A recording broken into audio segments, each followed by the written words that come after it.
Chinese mobile लिया, लेकिन आज उन्हीं विदेशी कंपनियों को लुभावने ऑफर दिया कि हमारे यहाँ लेबर सस्ता है, जमीन सस्ते हैं, आ जाओ, और उन्हीं की टेक्नोलॉजी सीख गया। अब वो कंपनी भागना चाह रहे हैं तो भारत में आएगा, भारत में भी बहुत अच्छा फायदा होगा, रोजगार मिलेगा यहाँ के लोगों को भी, और भारत भी धीरे धीरे टेक्नोलॉजी सीख जाएगा। जुगाड़ में तो हम लोग सबसे आगे। और एक और फायदा होगा कि आईफोन कंपनी पे भारत सरकार टैक्स बहुत लगाती है, क्योंकि जो भी मोबाइल बना बनाया आता है उस पर टैक्स ज्यादा लगता है। अगर ये भारत में बनेगी तो जो 1 लाख का आईफोन है वो ऑटोमेटिकली 60,000 का मिलने लगेगा, क्योंकि भारत उस पर ज्यादा टैक्स नहीं लगाएगा।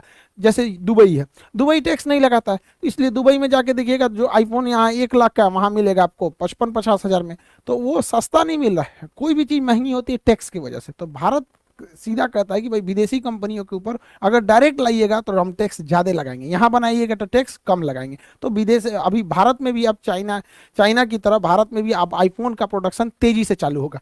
साथ ही भारत सरकार ने एक और नियम लगाने जा रही है कि जितनी विदेशी चाइनीज कंपनियां हैं, खास करके चाइनीज कंपनी, भारत के 70% से ज्यादा मार्केट कैप्चर कर लिए मोबाइल की दुनिया में। तो भारत का ऐसा कोई घर नहीं है जहां चाइनीज मोबाइल नहीं पहुंच गया है। चाहे वो आपका वीवो होगा, ओप्पो होगा, रियलमी होगा, एमआई होगा, हुआवो होगा, कोई भी कंपनी देखेंगे, ओप्पो, एमआई में जितना टाइप का मोबाइल है ये ही सब आपके घर में भर गया। रीजन क्या है कि ये कंपनी जो थी सब धीरे धीरे पूरे मार्केट को कैप्चर कर ली है सब, और सस्ते दाम में बहुत ज्यादा फैसिलिटीज देने लगी हैं, क्योंकि इन्हें पता है कि इनका मार्केट बहुत ज्यादा है। छोटा सा भी मार्जिन रखेंगे, 10,000 8,000 के मोबाइल में बहुत सारी फैसिलिटी दे देते हैं, जिस वजह से भारतीय कंपनियां डूबने लगी। माइक्रोसॉफ्ट जो माइक्रोमैक्स था, एक समय था जब इसका 60% मार्केट कैप्चर था, ये आज पूरी तरह से गायब हो रही है। कार्बन, लावा, स्पाइस, ये सब मोबाइलें अब धीरे धीरे गायब हो रही है। इसलिए भारत सरकार नियम ला रही है कि 12,000 से सस्ते मोबाइल हम विदेश से डायरेक्ट नहीं मंगाएंगे, भारत से ही मंगाना पड़ेगा, भारत में बनाना पड़ेगा। तो जब भारत में बनाएंगे तो ठीक है, नहीं तो विदेश से डायरेक्ट नहीं भेज सकते। तो इससे ऊपर वाला बेचेंगे तो इन लोगों को एक बार उभरने का मौका मिलेगा। तो इसी तरह चाइनीज पे जैसे जैसे समय आए उसके ऊपर दबाव बनाते रहना जरूरी है।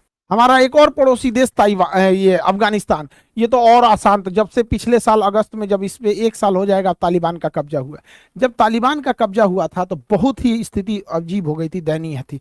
हर तरफ अफरा तफरी थी, सारे देश के लोगों को लग रहा था कि अपने नागरिकों को यहाँ से हटाया जाए। भारत भी अपना दूतावास बंद किया, अपने नागरिकों को वापस लाया, एयर इंडिया की जहाज से गए। हालांकि आप देखेंगे अफगानिस्तान के कई लोग तो जहाज से भी नीचे गिर गए थे। तो ये स्थिति थी। भारत के लिए सबसे बड़ा सरदर्द था कि तालिबान के शासन में भारत में ने जो अफगानिस्तान में पैसे निवेश किए हैं उन पैसों का क्या होगा, क्योंकि भारत ने बहुत ज्यादा पैसे खर्च किया अफगानिस्तान में। सहतूत डैम बनाया, सलमा डैम बनाया, वहां सड़कें बनाई, बिजली प्लांट बनाया, वहां का संसद भवन बनाया, वहां Indira Gandhi child specialist hospital बनाया जो काबुल का सबसे बड़ा हॉस्पिटल है। बहुत सारी योजनाओं को दिया भारत ने।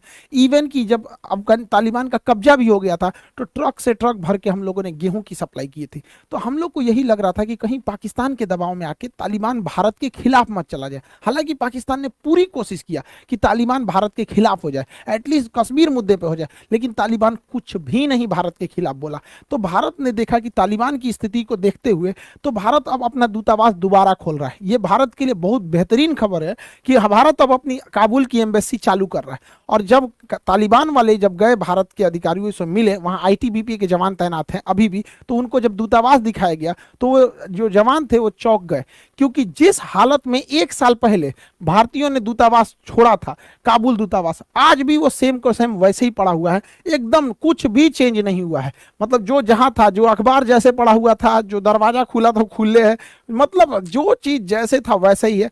इवन ये लोग ने इतना बेहतरीन ढंग से प्रोटेक्शन किया, इस वजह से पाकिस्तान वालों को तो पूरा भड़क गए। तालिबान वालों से कह रहे हैं तुमको बुलाए, फायदा क्या हो गया जब तुम भारत के खिलाफ कुछ कर ही नहीं रहे हो। तो भारत भी अब अपना दूतावास चालू कर रहा है। इसका मतलब यह है कि हम अपने पड़ोसियों के साथ धीरे धीरे मधुर संबंध बना रहे हैं। हालांकि भारत तालिबान से डायरेक्ट बात नहीं कर सकता, क्योंकि भारत का स्पष्ट कहना है कि हमारे लिए कोई आतंकवादी अच्छा या खराब नहीं होता, आतंकवादी मतलब आतंकवादी।